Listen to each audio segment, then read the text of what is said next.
We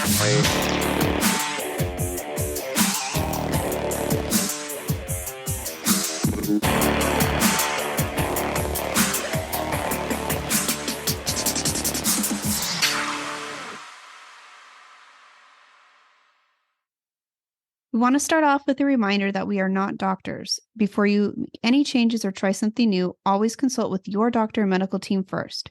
Chronic illness can vary from patient to patient, so it's always best to consult with your own doctor for what is best for you. Hello and welcome to IBD Determined. I'm your host, Mason Harvey, and I speak from the role of patient. I have Crohn's disease. And I'm their other host, Michelle Harvey. I'm Mason's mom. And for this podcast, I speak in the role of a caregiver. And today's topic, we're on episode 21 of season 2. Wow. I believe we're getting close to, the end of season 2. July, we'll be switching over to season 3. So hopefully some new guests and a few changes. So maybe we can change the background. Oh, maybe. Well, in the beginning. Maybe sometime we'll talk about what we have in the background, because maybe some of you who are watching, you are listening, you're like, what is care less. Yeah, it's like, oh, this sounds the same. Is that above his head? But it might be fun. We can talk about this sometime. For today's topic, we are going to talk about how IBD can impact your social life. So, of course, everyone is going to be in different phases. Disease is different for everyone, so it's going to affect everyone differently with how how you socialize, what it looks like for you. And it also depends on your age, because we're speaking from, I'm going to talk about how it affects caregivers and how it affects parents.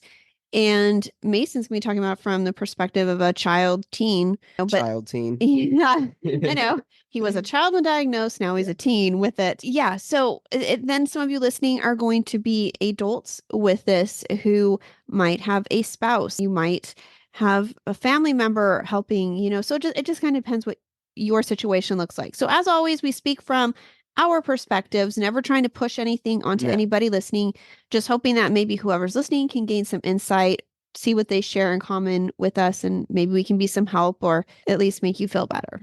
So like you're not alone with this. So no one is alone. Yeah. So the situations for how you socialize or how you can't is going to be as individual as the disease is. So that's why it's going to be difficult for us to cover everything.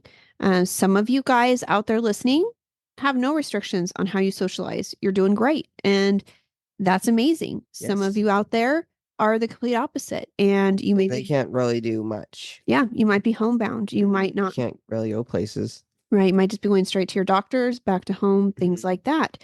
And some of you who are doing great, as you all know with this disease, it can change. So you might wake up tomorrow and that happens with Mason, where we're like, hey, I'm great today. Wakes up next day with a flare. Literally, remember the day when we were like, Mason, you're doing so well. We're so excited. Like things are going so good. 2 hours later, like no joke. Yes. No, like literally. It changed. Yeah. And so it can happen. And it's part of the problem with this disease is there is really no predictability with it. The only thing you do know is it's not going away. Hopefully your medications, your treatments, your diet, whatever you're doing is helping it. But those things also affect your social life. Yes. So let's kind of jump in here. We're going to start first with a perspective like coming from someone like Mason, somebody who has the disease. So how social situations can affect them. Yeah. Or them, yes, or anyone with Mason, this. But Mason will primarily be, this is like his experience with it. And again, I can't speak for everyone else. No. It's different for everyone, but it's just a kind of a rough outline that and I'm sure we can all relate. Even if it's not exact, there's things that you can relate to. Yeah. And again, your social situations are going to be different. So let's talk about some of the different reasons, like for you, Mason. I think one of probably the most important things that will whether you're in a flare, if you're in a flare, there's going to be things that limit you. But if you're not in a flare, there is one thing that will never go away if you're in a flare or out of it. And that is if you're on medication, you are immunocompromised, immunosuppressed. Your immune system is really bad. Yeah. Medication that does suppress your immune system. Not all of it does. All of it does, but for me, it's always there. Right. And so if I'm in a flare, I'm immunosuppressed. If I'm out of a flare, I'm immunosuppressed. Right. But that's just one of the things that never goes away, and you have to be careful because, this is about your comfort levels and what you've discussed with your doctor. Because some of you out there are on these treatments that may suppress your immune systems, and you still go about life like normal. and others are going to take certain precautions. So again, this isn't one size fits all. Mm. And so it's up to what you're comfortable with. And that's what people should respect. This Yes. isn't about what they feel you should be comfortable with. It's about what you feel you are comfortable with and what your doctor is comfortable with. You're the one with So, the disease and you come before other mhm. people. And that is hard for some people to understand. They don't get that. Some of the things that can cause are like restroom issues, Yeah. right? You maybe going to a friend's house or Yeah. it can be Maybe a a problem. drive is like 2 hours Mhm. or something. Even if it's nice half an hour. Yeah, half an hour. That is Um, also dangerous if you're in a flare. Yeah, so you might have to use the restroom too often. Or if someone is having like a party and you don't want to be the person in the bathroom for half an hour, taking up the bathroom and then having to explain yourself. So sometimes those are the kind of things people are just like, I just would rather stay home. I'm much more comfortable. And that makes 100% sense. If any of you had a flu out there, just imagine having the worst flu of your life and having to drag yourself to a get together and act normal. Like Mhm. everything is great. And most of you, if you had a really bad flu, you'd stay home. So I'm not comparing. Please, like, No. understand. I'm not saying that Crohn's is like a bad flu. Mm-mm. It's probably just the only thing that a normal person might be able to relate it to. It's not the thing, though. Basically just being really sick and then trying to act normal, Right. like you're not sick, you And know? using the bathroom Yeah. constantly would be Yeah. difficult. Joint pain. Yes. Because when you let your team down or whatever when you're at Mhm. school, maybe there's a soccer match, something to do with baseball. A flare could affect that. And if you're out of a flare, it can also be affected, but probably not as bad. So you can't run as fast. You can't swing a ball. Maybe your joints hurt so bad you can't really go to the match at all. But that's another thing. Mhm. Even going over like if you're just driving and hit a little bump, that can cause joint Yeah. pain. So depending on how where, bad it is. yeah, and that can vary. So, but those are things that can limit you to what you can do. Another big limitation for some people is food, Yeah. because maybe you have a Thank- trigger food. Thankfully for me, I can eat pretty much anything Right now, yeah. right now. Mhm. But if you are someone who is triggered by a certain type of food, say it's pizza, and you go to your friend's birthday party, and the only thing they like is pizza, Yeah. and there's nothing else, and you're like, Right. And so I then, can't eat yeah. anything here. And for some adults out there, alcohol is a big deal too. You can't have alcohol, and I'm not telling you that. I'm just saying some of you can't. I do know a few people with Crohn's who they absolutely cannot drink, and that's how they did socialize before getting diagnosed. And so, food, drinking, and it's not as easy just to go to a restaurant, and you probably have to look over the whole menu before you go. You're probably Googling it. Okay, what would be safe to eat? Is this an okay place to go to pick up food from and where to go to? So food can be a big obstacle because people don't want to be that person at the get together at the dinner looking difficult or looking different. And hopefully you can find people that are understanding of that. And they don't mind. but it's still difficult, and it's up to you. Maybe you just don't feel like the only thing you'd rather eat at home where you're safe and you're not going to send yourself into a flare, which is completely understandable. Anxiety can be part of this.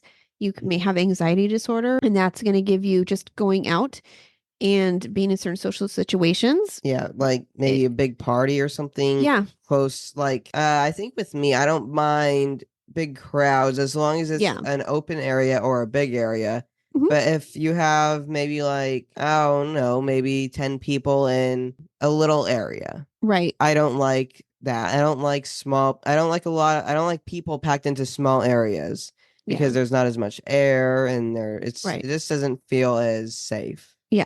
And so that's going to look different for a lot of you. It might feel like it just creates too much anxiety, and that anxiety can lead to stress, which can lead to flares. And stress doesn't cause Crohn's, but it can cause a flare. Yeah, it can help make those symptoms worse. And that's so good. all those little things like the resting issues we're talking, those things that all spring up. So, so all these things kind of lead into another when you're considering going to a get together or heading out. Other things are like maybe you have mouth sores. Some people get mouth ulcers, which is very difficult. Maybe you're having some kind of eye issues. A lot of people, that's very common for this. And interesting. Hair loss is also common because of multitude of reasons, but hair loss and rashes, These are all things that for some people might lead to like maybe you don't feel comfortable. Some people are like, hey, I'm not going to let it stop me. And other people, understandably, might have kind of poor self-image. Which can also be caused by Steroids because that, yeah, because that can give you things like moon moon face face. and just it may cause changes in you that make you look different than you're usually going to look. Not that all of it is looks bad, but it just looks different. Some people might at a certain times might not feel like going out. And some other things might be fatigue. You can easily, with this disease, you can feel worn out. And again, that's because of physical changes going on in your body from malnutrition, from the disease itself, all sorts of things, anemia, you name it with this. And you can be very fatigued and Tired, you tired just want and rest. right. Maybe a good idea too is like, hey, I need to stay home tonight, even though I had planned on doing something, I need to change those plans. Your health is And more important than plans. that's kind of the hard thing, I think, for other people who don't have this to understand. There's also appointments. You also have so many different appointments to go to that may cut into schedules along with school, work for adults, and then you're going to these appointments. So there's a lot going on. I think maybe a good example, like things cutting into your schedule. For us, we have to plan everything around hospital visits because it's not like, oh, we're going this place on Thursday. We can move the infusion to the next day. And Yeah. then you can have things planned. And then if you're in a flare, your doctor might plan emergency infusions or injections. You have to go to down to the Appointments, doctor's the yeah. day they call you, and it's you didn't even know it So was gonna things happen. could change. Yeah. So you might have plans like, oh, I'm gonna go here on Friday, and then the doctor's like, no, I think we're gonna have you come in so you can get your infusion injection, and you're like, So your wait, but so your yeah, life is like you may have things planned, but it can still change. yeah. And some of you out there who are patients are adults too, but financial strain is also an issue. It's a real struggle at times because it's difficult to sometimes work the amount of hours you need to make the kind of cash you need to go out to spend money. And you have a lot of bills. And so for some people, that's not an issue. For others, it might be. And so maybe you have to turn things down because you're trying to save and make sure you can pay for first and foremost, your food, your mortgage and your hospital bills, all that, the important stuff first. And so, that's probably not maybe as common, but I think it could be a thing. I definitely do. The issues like the frustrations probably for you is like or someone with this would be you can't do what you used to. Like Yeah, it's interesting because like if I was diagnosed with Crohn's disease when I was 4 or 2, yeah. I wouldn't have known any different. So Oh, it's actually interesting because it's like, would you rather have not known what was before, like what life was before when you had Crohn's disease, or would you want to know what it was like without a disease, right. Because if you just had Crohn's disease, you never know what it would be like without it. Yeah. But when you get Crohn's disease after having nothing, well, nothing, Right. uh, Just having a normal yeah, whatever kind of life. you get that freedom like taken away from you because all this Yeah. stuff is new, it's all different, and everything changes. Well, Yeah. depending on how severe it is. But Right. everything is just kind of different, and it's never gonna be cured. So it's just how your life is. Yeah. Because I mean, I get There is you. no cure yet. No, and that's what we're speaking out about and hoping to keep raising awareness and helping you guys out there. And I mean, I think you bring up a good point too, because maybe you're diagnosed in your 40s, and that would be really different because you had all this life where you made all these friendships, you have a family, you have a job, and then everything changes. And And it just snaps. right, so that's really tough too. It's hard. I don't think there's any There's no good way to have good way. disease No, no, it all comes with or its any own disease. challenges. And Mhm. but I think it does affect who is your caregiver. I definitely think, when you're diagnosed as a child, your parent is going to be way more involved than if you're diagnosed at 40. Mhm. That point, it would be more likely your partner, your kids, they're going to be that immediate caregiving source. But for us, because you were 11, we're part of the team with you and You're going through affected. everything with you. You're We're affected by it in Yeah. every way. So it's a little, so it's all can vary. It is interesting. The age really can make a difference who your team is. I think for us, we've learned a lot of empathy and a lot of things from this, from watching him that'll help him in the future. Like maybe in the future, like if he's supposed to, we're supposed to meet up and he's like not feeling well, like I told him, I'd be like, that's no problem. We'll come to you. Like if you want us to. Yeah. Unless you're like, I just want to sleep and I just want to, I don't want anyone to come over. But if you're like, yeah, and it's like, okay, I'll pick up food and bring it over, or I'll make something that you can eat. I'll bring it over. I think, look at it very differently because I would know right away he's not just being difficult or saying that. It's very real. And so I'd have no problems with that because I'd understand that. And so I think it's important that sometimes people get upset because they don't understand this new you, like when you've been diagnosed and they want to go back to the old friend they knew, Yeah, that could do everything. Yeah. And so I think there's just a lack of, they have their own frustrations because their friendships or their family relationships with you have changed. And there are some frustrations. So I think everybody needs to kind of take a step back and just like really look at this and understand, right, that it's the disease causing all of this. It's not like I decide to have Crohn's disease, and it's not like you're like, hey, I'm going to have Crohn's disease. I don't want to go to this dinner tonight. It's like, no, that's not how it works. No. So you just have to learn. I think this is something I've really taught Mason is to be able to say no. And, even if that means someone else is disappointed or upset, you have to put your health 1st. And it's okay to say no. It's okay to set those boundaries and just don't be afraid to stand up for yourself with this disease. And I think that kind of leads into the caregiving because I really want Mason to feel comfortable in the future being able to explain or not explain, whatever you want, but be able to say no. Yeah. And it's like, that's it. No, I can't make it. And I'm sure, depending who you are, you may want to explain why. Others may not. And I would explain why, but right. It's different for everyone. Everyone can do it how they want to, but I'll kind of like go a little bit more into that. But so basically, as caregivers, all the reasons Mason just listed, the reasons why it might be hard for a patient is the same reason it might be hard for a caregiver, with the exception that we are not going through it. Even though I'm a patient, I'm the one with the Crohn's disease. It affects anyone who's in the family. Right.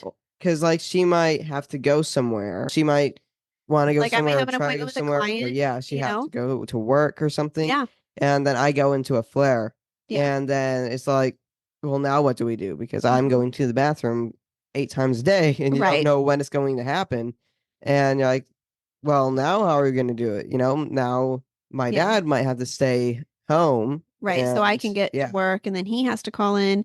And so it affects everybody. It does. And so we are affected. We are not the ones suffering through the pain aspect of it, the physical aspects. We're not, but we are just going through it with everything that he can't do, we can't do. And basically our limits are the same as Mason's. And so even if you have a partner, if you have kids, their limitations may be similar to yours too on a different level. Obviously adults might be able to drive themselves to appointments. They are doing their own insurance, things like that. But as of right now, and what it's can be a challenge, and it's just adjusting. You just have to, like, now I'm far more used to it because it's like, okay, we have methods in place and you know what to do once. Yeah. So, but at first everything's kind of chaotic. Chaos, Yeah. You don't know what to do. Yeah. And it's like, oh my gosh, I need a job. Like I have to keep working. And so anyway, job to pay for the medication. Yeah, it's a whole thing. Yeah. And then insurance is like, no. And this is something that as a parent, I'm the one telling other people why we can't visit or turning down invites. And so I can see how you guys might feel who have to do it, who are adults, who are doing this yourself and telling somebody that you can't make it to something that you had already said you would make it or whatever. And this person is like frustrated with you. So I get it because I hear it when we have to explain it. We have a lot of people though who are like totally understanding, which is great. There's only been I think a few people who didn't really understand. We have someone that Mason had really wanted to see when he wasn't feeling well. And we'd ask them to come visit. And this person would not come visit and was like, well, you can come to my house. And no matter how many times we tried to explain why it wouldn't work, you understand that I'm the one with the disease and I'm going through things Yeah. and you could easily come over. Like I felt like I was hurting their feelings by like, and I mean, I have to obviously take a step back and realize that wasn't the case They got because Crohn's disease. yeah, Wow. it's like it's not hurting you, it's hurting him. Believe me, you might be frustrated, but so that's why I say sometimes, because in your efforts to explain the truth, I really hope anyone listening who's on the other side of this does take the time to listen and just know that they're not making excuses. And you shouldn't have to like we were talking about earlier, and this kind of leads me to that. You shouldn't have to explain if you didn't want to. You know, if it's like, hey, if you invite somebody over and they don't want to come over, then that's that. You know, you just leave it at that and move on. If with this, that if you say you can't, you can't. Mhm. And maybe if you're newer to it, it definitely is worth. I personally would still explain to Yeah. somebody because we've had a lot of people learn a lot Yeah. from Mason and learn a lot from this. And they've thanked us like, I had no idea it could be like that. And so in our case, we're very comfortable and Mason is very comfortable. Mhm. So from caregiving and from patient perspective, we're both comfortable sharing and saying why we can't be there because I feel like an education is the best and helping somebody, it's the only way you're gonna help them understand. And I think that people stay silent and maybe go to things and they're miserable and in pain, it doesn't help anything. No. And it's not about you making someone else feel comfortable with your disease. It's really about you being comfortable with You your don't have to disease. tell them if you don't want to, but if you do, that'd be a help. Yeah. But if you don't want to tell them, you can always tell them about the Crohn's and Colitis Foundation. Refer them there. Yes. Again, and it depends how well you know somebody, and most of our family members want to know more, and someone who actually cares about you will ask and genuinely care. I think an important aspect is a mutual respect and understanding and realizing that it's nobody's fault. Mm-mm. And don't be angry at the person. Nope. Be angry at the disease. Yes. So if you want to get angry at something, be angry. Not that person's fault. It's Crohn's disease's fault. Yeah. And like with Mason, sometimes he's doing well enough and we can do something. But maybe a week later we can't do the same thing we just did. And if he's feeling good enough to go somewhere, if it's a safe setting that he feels good about, we all feel good about, we can do it. And if we don't, we don't. Yeah. And just because you see somebody, on Facebook doing something and then all of a sudden they're like, I can't make it, talk to them about it. Don't get angry. Just, it's not worth it. It's not worth getting angry. Talk to them. And I think another important thing is to find your community. I think this does help with social situations. Find people who understand, maybe other people with IBD, who can relate to you, right? Understand. Yeah. And, and also maybe friendships aren't going to look as traditional as they used to, because again, your life is already different than it used to be.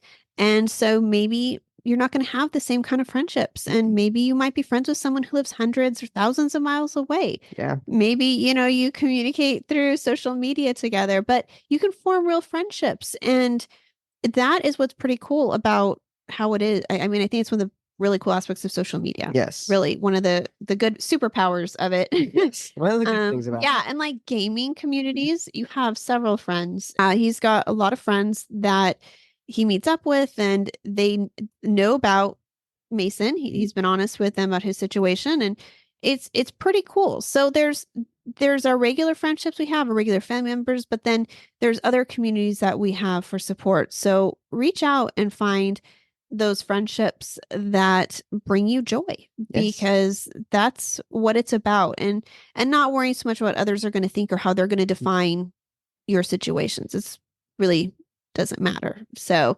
the more you can find joy in this disease and happiness and other is so important. Yeah.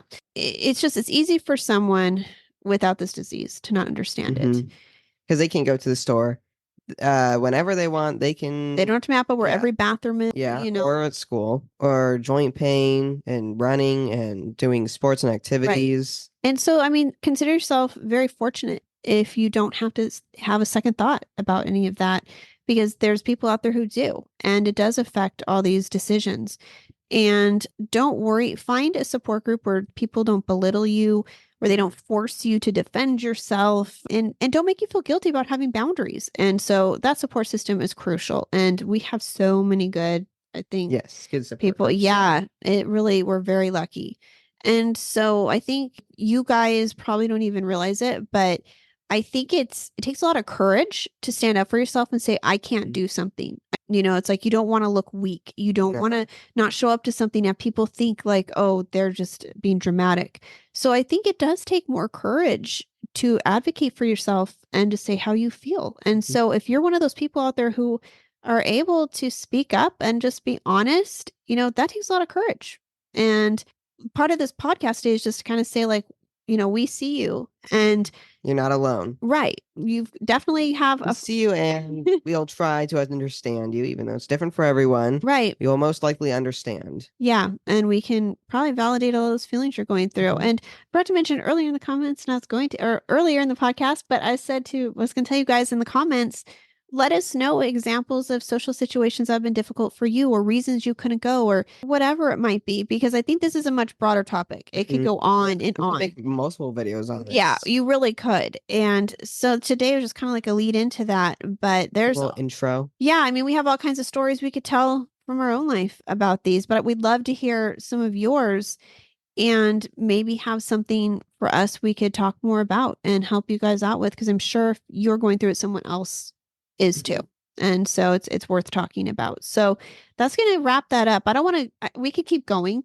I don't want to keep going. I'm going to start rambling. And, I think, this is a good lead into it. I think we can revisit this again for sure.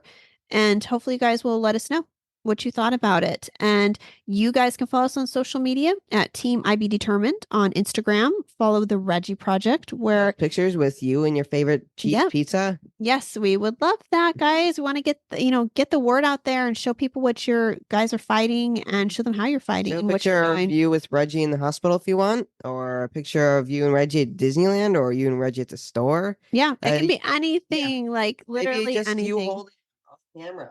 Or it could be with your face, however you want to do it. Welcome to listen to our podcast on stations like Spotify, iHeartRadio, Amazon Music, Apple Podcasts, and now on YouTube as well, and other stations, which will have a link for you guys. And if you do want to watch us and hear us, make sure to go to YouTube videos. And if you are on YouTube, make sure to like and subscribe. And if you want to be notified every time we post a video, make sure to hit that bell icon. And if you want, leave it, like she said, leave some comments. Yeah. And that way you guys can reach out to us and help us better direct where we're going to take the podcast and things we can talk about. Talk about what you want to see in future episodes, anything you're related to, all that good stuff. So with that, guys, have a great day, week, month, everything. Yeah, everything. All of it. Maybe a great summer break if you're already on your summer break. If you are, I don't know. Yeah. Have a great summer break if you are watching this during your summer break. Yeah, if you are. Yes, if you are. So, but you guys, we will see you guys as normal a week from now. So yeah, we do these once a week. So we'll see you guys in the next episode. See ya. Bye. Bye. We hope you will stick around, tune in, and reach out to us with your own journeys. We are excited to give you an inside view of what it takes to be a caregiver and what it's like to be a patient. And most of all, we hope you'll maybe be able to apply something you hear on here that might help you in your own life. Sometimes life changes, and it's all about how you handle the journey.